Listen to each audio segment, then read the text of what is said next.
Bonjour à tous et bienvenue dans cette nouvelle édition de 39.9. Je suis ravie de vous retrouver aujourd'hui et de recevoir à mes côtés le professeur Christian Perronne. Bonjour et bienvenue professeur Perronne.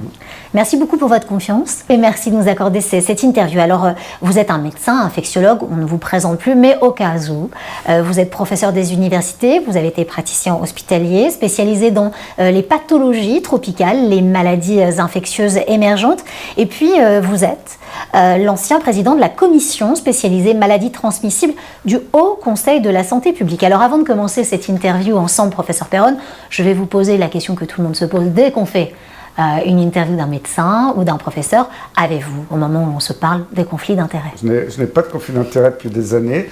J'ai travaillé avec l'industrie pharmaceutique, j'ai dit publiquement, il y a longtemps, parce que tout le monde travaillait un peu avec l'industrie pour aider à la promotion de la recherche sur certains médicaments. Mais après, j'ai abandonné petit à petit toute cette collaboration, parce que comme j'avais de plus en plus de responsabilités dans des commissions publiques officielles, françaises, même internationales, il me semblait plus éthique de travailler avec l'industrie, donc j'ai arrêté. Alors il y a encore quelques années, j'avais été invité à des congrès, etc. Mais bon, depuis plusieurs années, je n'ai plus aucun lien avec l'industrie pharmaceutique, donc je suis très à l'aise.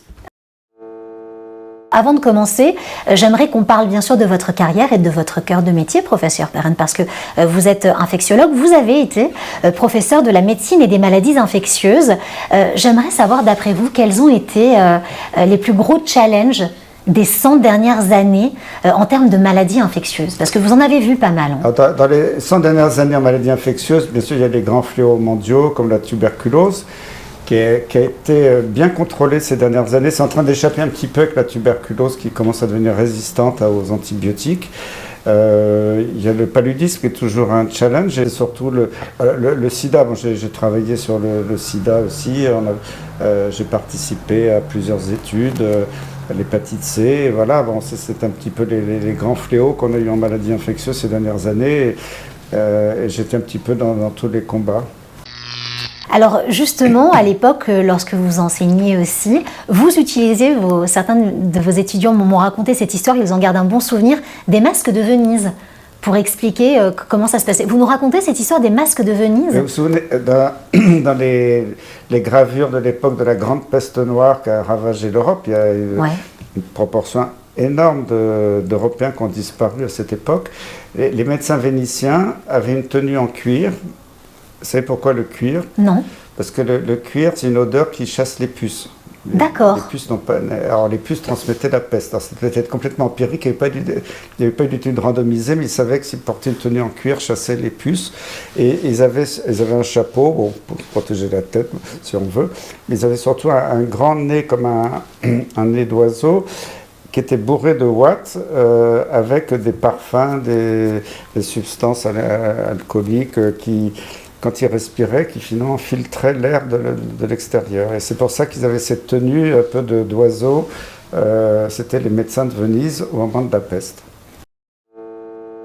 Alors, professeur Perronne, forcément, j'aimerais qu'on se parle de cette crise actuelle. Vous avez sorti un livre que vous rééditez aujourd'hui en version de poche et qui s'intitule « Y a-t-il une erreur qui n'est pas commise ?» Dans ce livre, vous parlez d'11 mesures qui ont été prises. Alors, on ne va pas revenir sur toutes ces mesures, mais on pourra citer notamment les masques, les tests, les traitements ou encore le confinement. Très rapidement, on va pas s'attarder trop dessus, mais les masques, en réalité, vous y trouvez une utilité. Les masques sont très utiles dans certaines circonstances. C'est prouvé dans la tuberculose, dans certaines infections respiratoires. Le masque est utile quand vous êtes malade, si vous toussez beaucoup. Vous allez projeter dans l'atmosphère des particules de salive, de sécrétion respiratoire qui sont assez grosses, mais qui contiennent le virus et qui peuvent rester en suspension dans l'air un certain temps. Et puis quelqu'un qui passe par là peut respirer ces particules. Donc, si par exemple un malade à l'hôpital a des symptômes, on lui met un masque quand quelqu'un rentre dans la pièce parce que ça évite qu'il projette des particules sur les personnes qui viennent le voir, que ce soit les soignants ou sa famille. Et après, les gens en contact de gens qui ont des symptômes, qui toussent, c'est très utile qu'ils portent un masque parce que ça va aussi les protéger. Alors un masque n'est jamais... on imagine que le masque est un filtre absolument étanche, c'est totalement faux. N'importe quel virus, si on est au laboratoire sous pression, il passe à travers un masque. Ce n'est pas le rôle du masque. Le rôle du masque est de filtrer des particules plus grosses qui contiennent le virus. Et en maladie infectieuse, ce qui est très important à comprendre, c'est que si c'est une maladie respiratoire, la quantité de virus ou de bactéries que vous inhalez va jouer un rôle majeur dans le fait que vous allez ou non faire une maladie soit sévère, soit bénigne, soit voire faire une infection asymptomatique et qui va vous immuniser sans que vous soyez malade. Donc en réalité, ça joue sur le degré de la maladie. Voilà, c'est le degré de germes qui vont vous contaminer. Donc, imaginons que là, je suis malade, je tousse, je vous crache dessus, vous n'avez pas de masque, vous pouvez inhaler des millions de particules. Si maintenant moi j'ai un masque et vous aussi, il y aura des fuites, il y aura forcément des virus qui vont partir à droite à gauche, peut-être qu'il y en aura un petit peu qui va vous arriver dessus, ça va aussi fuiter sur le côté, mais au total, la quantité de virus que vous allez inhaler sera beaucoup plus faible. Et donc, si vous avez une bonne immunité, vous allez vous défendre naturellement et faire une maladie tout à fait bénigne ou voire pas de maladie, et puis vous immuniser. Et puis mettre des masques dans la rue, quel est l'intérêt? Aucun intérêt. Alors, que dans des lieux publics, dans les transports, on fasse attention quand on a un pic de l'épidémie, je veux bien, mais regardez, il y a des pays qui n'ont pas masqué, ils ont simplement dit aux gens, si vous vous sentez fragile, les personnes âgées, les personnes qui avaient des facteurs de risque, pour vous rassurer, vous les portez un masque pour aller dans les transports en commun. Bien sûr, vous n'allez pas dans les transports en commun si vous avez des symptômes, ou alors vous vous masquez, vous désinfectez les mains. Ça aura un intérêt bien plus important que d'obliger toute la population à porter un masque à 135 € d'amende. C'est un grand délire collectif, là.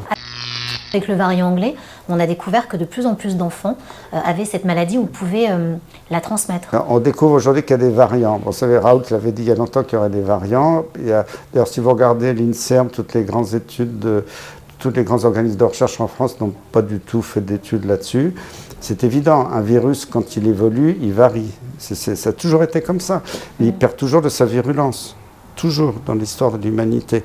Et là, on voit que même ces variants anglais, on avait inventé le variant espagnol au mois de septembre qui allait ravager l'Europe. On n'a pas vu de ravage. Maintenant, le variant anglais, sud-africain, etc.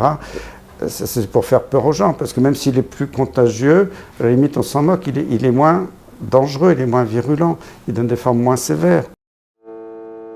Mais comment vous expliquez aujourd'hui, professeur Perron, qu'on nous explique que le variant anglais, par exemple, est plus contagieux, 40% à 70% plus contagieux, que le variant sud-africain et que le variant brésilien seraient, eux, plus létaux? Plus létaux, je demande d'avoir la preuve aujourd'hui parce que c'est pas évident. C'est jamais arrivé dans l'histoire des virus qu'ils deviennent plus létaux. Jamais. Jamais. Sauf quand il y a une énorme mutation, comme dans la grippe par exemple, mais pour l'instant c'est des petits glissements. Moi, je demande d'avoir des chiffres sérieux pour l'instant quand on regarde dans le monde entier. Parce que le gros problème quand on mesure la mortalité, d'abord quand il y a une épidémie, il y a deux indices qu'on appelle la mortalité et la létalité. C'est un peu technique mais il faut quand même préciser. La mortalité c'est le nombre de morts sur la population. La létalité, c'est le nombre de morts sur le nombre de gens qui ont fait la maladie.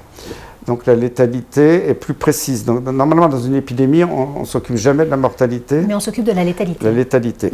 Et alors, ce chiffre était fiable jusqu'au mois de juin, début juillet, parce qu'à l'époque, les cas qui étaient rapportés par les autorités étaient fiables. Parce que c'était des gens qui étaient diagnostiqués cliniquement, qui avaient des symptômes, qui avaient une radiologie compatible, un scanner, qui avaient perdu le goût.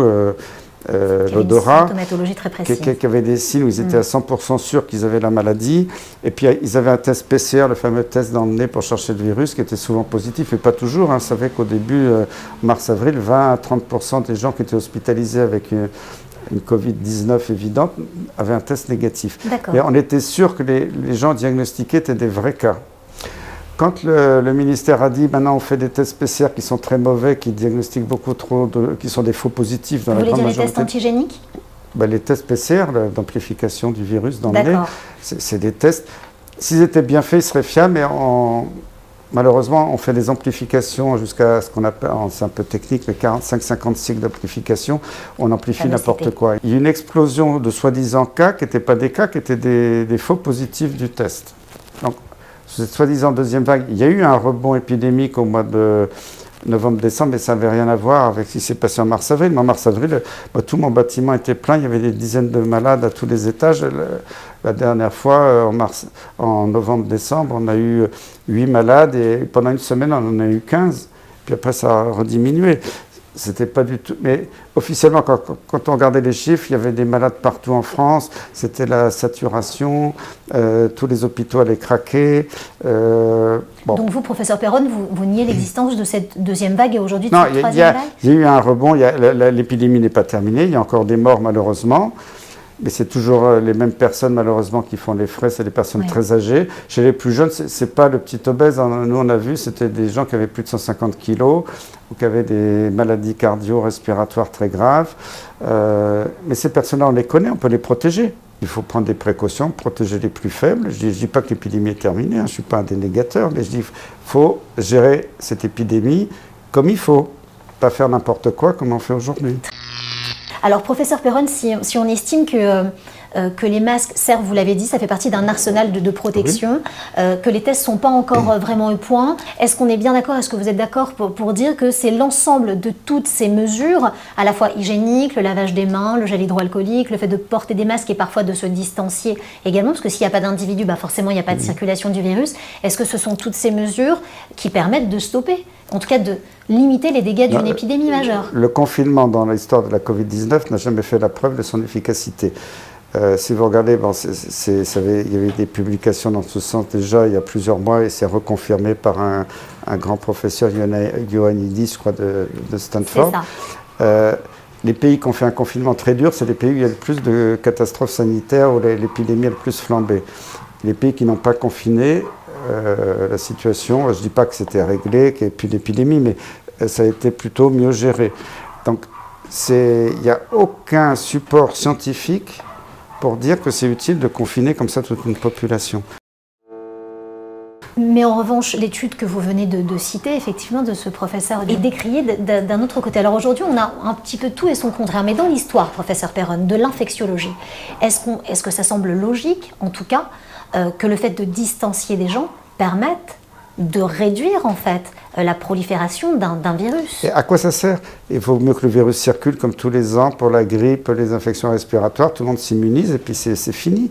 Après, ceux qui ont payé qui ont fait les frais de cette histoire, c'est les personnes à risque, les personnes très âgées, de plus de 80 ans, les personnes avec des gros facteurs de risque. Ceux-là, on les connaît, on peut les protéger. Donc, on peut tout à fait agir en santé publique de façon bien plus efficace, à un coût bien moindre. Et agir. Mais pourquoi mettre des masques à toute la population? Ça n'a strictement aucun intérêt. Aucun intérêt. Il n'y a pas un seul scientifique digne de ce nom qui est capable de me prouver là que ça sert à quelque chose. Vous étiez un fervent défenseur de l'hydroxychloroquine, notamment associé à l'azithromycine, le fameux protocole qu'on a appelé le protocole Raoult. Donc en mars 2019, cette pandémie, elle bouleverse le monde. À l'arrivée, la communauté scientifique se pose légitimement la question d'étudier l'hydroxychloroquine aussi avec l'azithromycine. Un an plus tard, on a fait quand même des études double aveugle, randomisées. Et malheureusement, ces études semblent démontrer la non-efficacité, en tout cas, de l'hydroxychloroquine. Absolument pas, parce que les études randomisées ont été interrompues par le ministre, en tout cas pour la France et puis pour l'OMS, l'étude Recovery qui étudie des doses toxiques, je rappelle potentiellement létales d'hydroxychloroquine. D'ailleurs, on a une réponse dans le New England Journal of Medicine qui a été acceptée, qui va apparaître bientôt pour dénoncer ça. Dans l'étude Discovery et dans l'étude e-Covid à Angers, quand ça a été interrompu, vous savez que ça a circulé sur Internet, ça a fuité, il y avait des diapositives qui montraient l'état intermédiaire de ces études. Ils n'avaient pas encore atteint la puissance statistique significative, parce que comme je dirais, le groupe de gens traités par l'hydroxychloroquine avait été arrêté, et ils n'avaient pas assez de malades pour avoir la puissance statistique définitive. Mais dans les deux études, Discovery et Covid, on voit que les patients entre les différents groupes qui avaient le meilleur pronostic, c'est ceux qui avaient reçu l'hydroxychloroquine ou l'azithromycine. Donc, évidemment, quand ça a un peu explosé sur les réseaux sociaux. C'est pas ce qui a été mis en avant. Ça a été camouflé. Non, c'est des fake news, mais c'est la réalité. Et alors, pour les fameuses études randomisées, je rappelle que les études randomisées, c'est-à-dire tirage au sort en placebo contre un médicament actif, c'était mis au point pour voir si le médicament actif était mieux qu'un placebo. L'effet d'un placebo, quand vous avez une maladie chronique, tout ça, en général, c'est de l'ordre de 20%, parce que vous vous sentez mieux. Bon, quelquefois, ça atteint 30% pendant une période réduite, mais l'effet placebo, ça ne va jamais au-delà. Quand vous avez un médicament qui marche à 80, 90, 95%, l'intérêt d'un groupe contrôle placebo est nul. Et donc ce sont des soi-disant scientifiques qui osent dire partout, il n'y a pas d'études contre placebo, ce n'est pas démontré. Ce sont des imposteurs. Même l'OMS, même des groupes internationaux, depuis des années, ont fait des rapports en disant il y a plein de situations, il n'y a pas besoin de placebo. Quand vous guérissez 90% des gens, il n'y a pas besoin de placebo, c'est faux. Mais alors, professeur Perron, dans ces cas-là, vous citez de grands scientifiques, et on va se poser cette question, où sont les scientifiques aujourd'hui? Parce que malgré tout ce qu'on se dit, ces études en double aveugle randomisées, certains disent non, ça ne marche pas du tout dans ces études. Elles n'ont pas été faites. Alors vous, c'est ce que vous dites, professeur Perron. Elles ont été interrompues, donc il n'y a aucune étude qui montre que ça ne marche pas. Mais pourtant, il y a encore des scientifiques qui n'auraient pas de conflit d'intérêt et qui disent non, ça ne marche pas. Parce qu'après, ils sont un peu dans une espèce de démarche officielle qui ne veulent pas sortir des clous, mais ce problème de conflit d'intérêt est quand même majeur. Reconnaître qu'il y a des médicaments qui marchent à presque 100% quand on les donne au tout début de la maladie, c'est supprimer le marché du vaccin quand on a investi des centaines de milliards. Et comment les autorités partout dans le monde ont promu le Remdesivir? Le Remdesivir, dès le début mars, on savait que ça ne marchait pas, que c'était toxique. Moi, je vous dis par des amis réanimateurs, je savais qu'ils avaient des insuffisances rénales très sévères. Pour clore notre débat juste sur l'hydroxychloroquine, j'aimerais avoir votre avis, professeur Perron, sur cette fameuse lettre du professeur Didier Raoult, justement sur l'hydroxychloroquine et son utilisation en EHPAD. Cette lettre, elle n'est pas très claire. J'aimerais savoir ce que vous en pensiez, vous, parce que d'un côté, on a les pro-Raoult qui disent non, Raoult n'a pas dit que l'hydroxychloroquine n'avait pas marché. Et on a les contre-Raoult, forcément, ceux qui sont contre et qui disent le professeur Raoult, dans sa lettre, vient enfin de reconnaître que l'hydroxychloroquine ne marchait pas. C'est quoi votre point de vue sur ça? Il n'a jamais dit que ça ne marchait pas, c'est ce qu'on a dit. Ce qui est clair, c'est que l'hydroxychloroquine marche mieux quand elle est associée à l'azithromycine. Et ce que dit Raoult, c'est qu'aussi, avec le recul et l'expérience, l'azithromycine, au début, il avait mis l'azithromycine un petit peu par hasard pour éviter les surinfections bactériennes. Et on a découvert entre-temps que ça pouvait avoir des propriétés antivirales, où il y a peut-être d'autres facteurs bactériens qui peuvent aggraver la maladie virale. Je ne connais pas le mécanisme intime. Mais Raoult a reconnu que ce n'était pas l'hydroxychloroquine qui marchait surtout dans 100%, qu'il y avait d'autres facteurs. Mais on a un petit peu interprété ses propos pour faire croire qu'il était contre l'hydroxychloroquine. Et moi, je connais bien Didier Raoult et je communique régulièrement avec lui. C'est totalement faux. L'hydroxychloroquine a un énorme intérêt, mais l'azithromycine a peut-être un intérêt encore plus grand, ce qu'on découvre au fil du temps. D'accord. Et l'association des deux est encore meilleure. J'aimerais qu'on se parle de la dexaméthasone, qui est un corticoïde qu'on donne notamment en réa pour aider les malades de la Covid. La cortisone, ça coûte rien. La cortisone, c'est très bien, mais on fait semblant de le découvrir là. Ça fait des années que ça a été montré que c'était utile dans les infections respiratoires sévères. Je ne parle pas de la petite infection respiratoire, mais celle qui arrive en réanimation. Et ça diminue l'inflammation, ça améliore le pronostic. Mais ça fait plus de 10 ans que c'est connu, publié. Donc d'un seul coup, les gens découvrent la cortisone, ça sauve les malades. Non, ça sauve pas ça améliore le pronostic quand on est en détresse respiratoire profonde, mais ce n'est pas un médicament contre le virus. Donc, oser dire que la cortisone, c'est le traitement de l'infection de la Covid-19, c'est un scandale.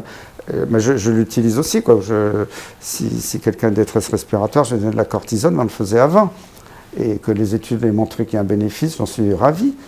Mais il ne faut pas utiliser ce produit-là pour dire tout le reste, ça ne sert à rien. Mais alors, si la cortisone coûte rien et qu'on l'utilise pour améliorer le pronostic des malades, on pourrait dire que si l'hydroxychloroquine qui coûte rien aide vraiment les malades, on pourrait l'utiliser aussi. Bien sûr. Pourquoi dans ces cas-là? Regardez, il y a des études qui ont montré que les gens carencés en vitamine D, notamment les personnes âgées, ont 50% de mortalité supplémentaire que ceux qui n'ont pas de carence en vitamine D, que la vitamine C à forte dose marche, le zinc marche. Il y a plein d'études dans plusieurs pays sur l'hydroxychloroquine, azithromycine, même l'azithromycine seule, associée au zinc, à la vitamine D. Il y a beaucoup de groupes de médecins qui ont publié en Italie, aux États-Unis, partout. Les médecins généralistes ont commencé à utiliser ça très tôt, sans attendre parce qu'on dit aux gens, restez à la maison, n'appelez pas votre médecin, attendez d'étouffer après le SAMU, c'est pas normal. Si le médecin généraliste est impliqué très tôt, tous ces médecins, ils l'ont publié, ils ont eu quasiment plus d'hospitalisation dans leur clientèle et encore moins de passage en réanimation.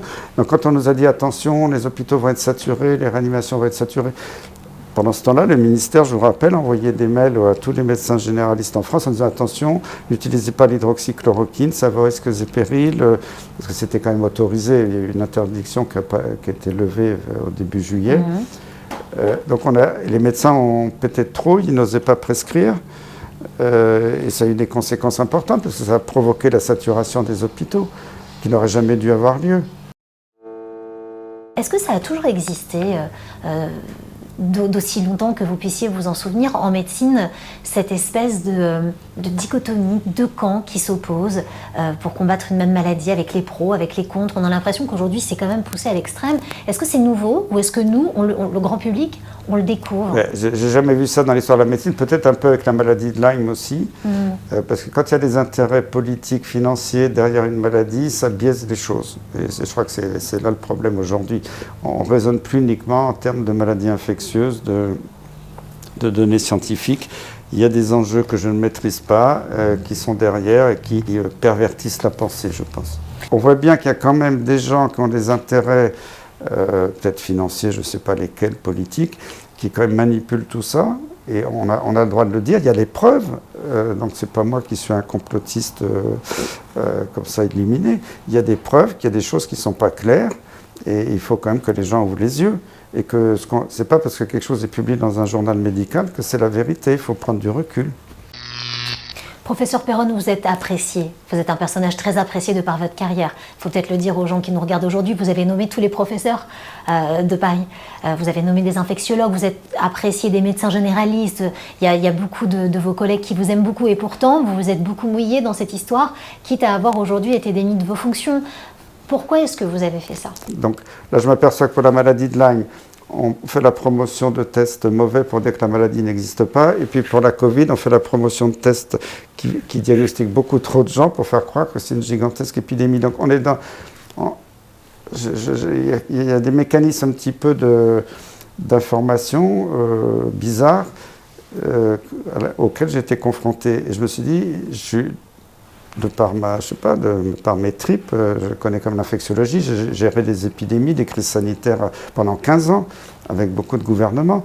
Je ne peux pas laisser faire des choses comme ça sans moi m'exprimer. Et là, je veux dire, là, cette gestion, elle part dans tous les sens, et les Français ont besoin d'y voir clair. Alors que les Français soient complètement paumés, je comprends.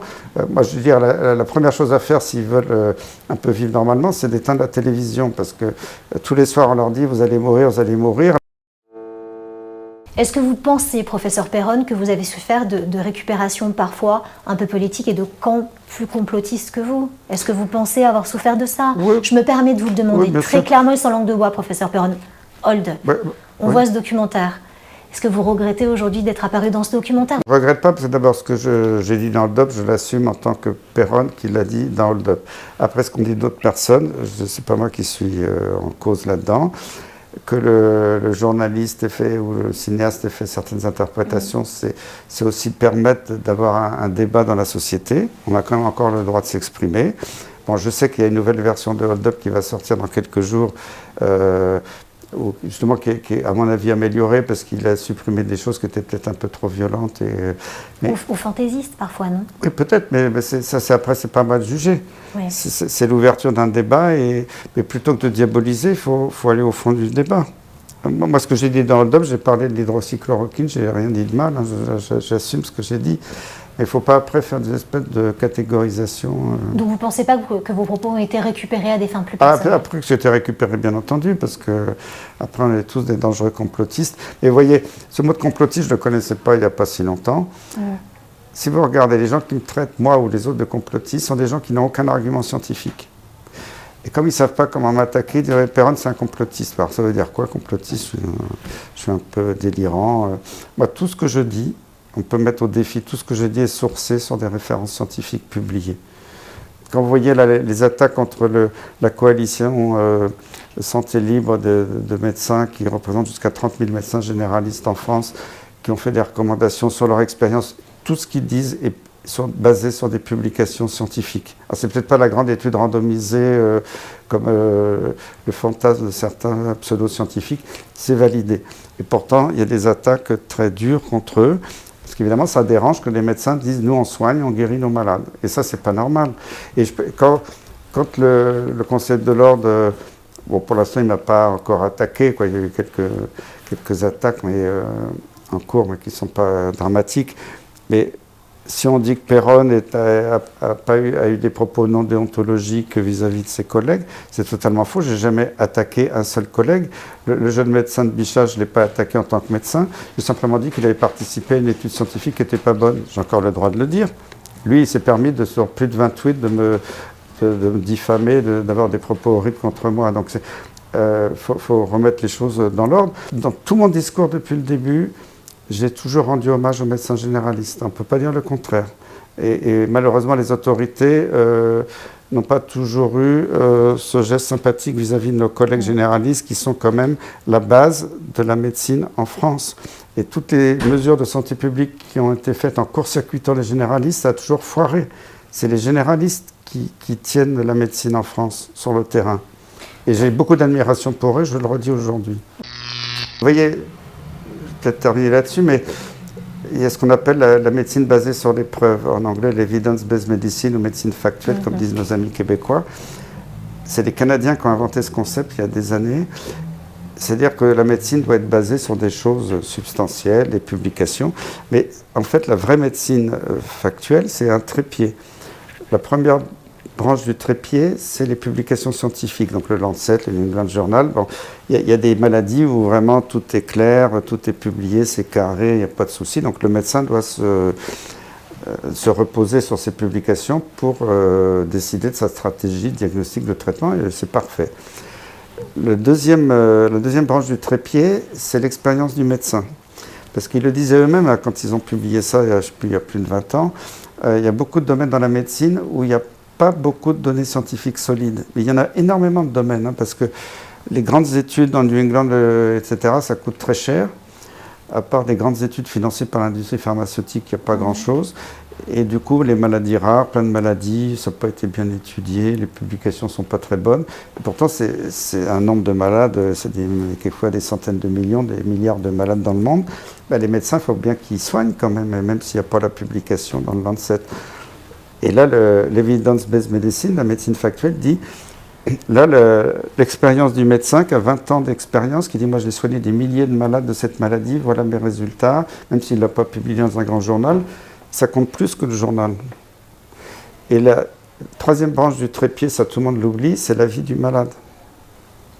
C'est-à-dire que normalement, un médecin qui a prêté le serment d'Hippocrate, qui a étudié la littérature scientifique, tous les articles médicaux, qui a son expérience, dit au malade s'il est honnête, ben voilà la situation, là les données scientifiques sont très solides, je vous propose ça, ou c'est pas très bon, mais voilà mon expérience ou l'expérience d'autres collègues.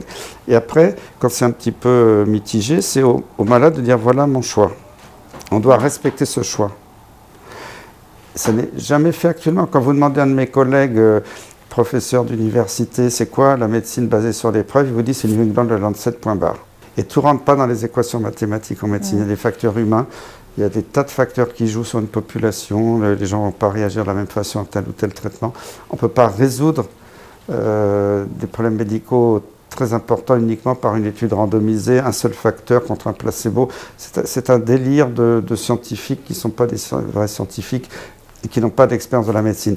Et je le dis solennellement, je refuse qu'un médecin qui a fait que de l'épidémiologie, de la modélisation mathématique derrière son ordinateur, qui n'a jamais vu un malade, me dise aujourd'hui, voilà comment vous devez traiter vos malades. Je refuse. Et tous les médecins généralistes, tout le monde refuse. Quand on voit que l'expérience quotidienne va à l'encontre de ce qu'il nous raconte. Et je ne suis pas contre la méthodologie, attention. Quand elle est bien faite, elle est extrêmement utile. Je ne suis pas contre les études randomisées quand elles sont bien faites sur des populations bien homogènes avec un facteur qu'on peut mesurer précisément, etc. J'ai été le premier à participer à ce genre d'études et à y croire. Et qu'on veuille nous vendre une espèce de médecine pseudo-scientifique et surtout en se s'érigeant comme les grands scientifiques pour détruire les médecins de terrain et les gens qui réfléchissent et qui ont un esprit ouvert. C'est quoi cette médecine occidentale qui veut nous imposer des choses délirantes au nom de la science? Voilà, moi je suis choqué par tout ça. Et c'est pour ça, vous me demandez ma motivation, ben c'est ça ma motivation. C'est que moi je suis là pour soigner les malades, être à leur écoute, les soigner. Moi j'ai vu que j'ai guéri des gens avec l'hydroxychloroquine, l'azithromycine. Le jour où on l'a utilisé, on a arrêté de passer les malades en réanimation, il y a eu moins de morts. Après, on me le reproche en disant c'est pas bien vis-à-vis des collègues. et que vous ayez mieux soigné vos malades, c'est pas gentil, sous-entendu, ça veut dire que les autres n'ont pas bien fait. Je n'aurais rien reproché, ils pouvaient le faire aussi. Mais c'est quand même c'est important quand je dis ça, parce que c'est ce qui m'a été reproché par l'assistance publique Hôpitaux de Paris. Professeur Christian Perron, et ce sera ma dernière question, est-ce que vous avez des regrets sur cette crise? J'ai des regrets sur la gestion par les autorités, mais sur mon action, j'ai aucun regret, et je suis très fier d'avoir fait ce que j'ai fait, et je continuerai à le faire. Merci beaucoup, professeur Perron, de nous avoir accordé cette interview sans langue de bois et en toute transparence. Merci. Quant à nous, on se retrouve très vite pour une nouvelle édition de 39.9. Merci infiniment de nous avoir suivis aujourd'hui.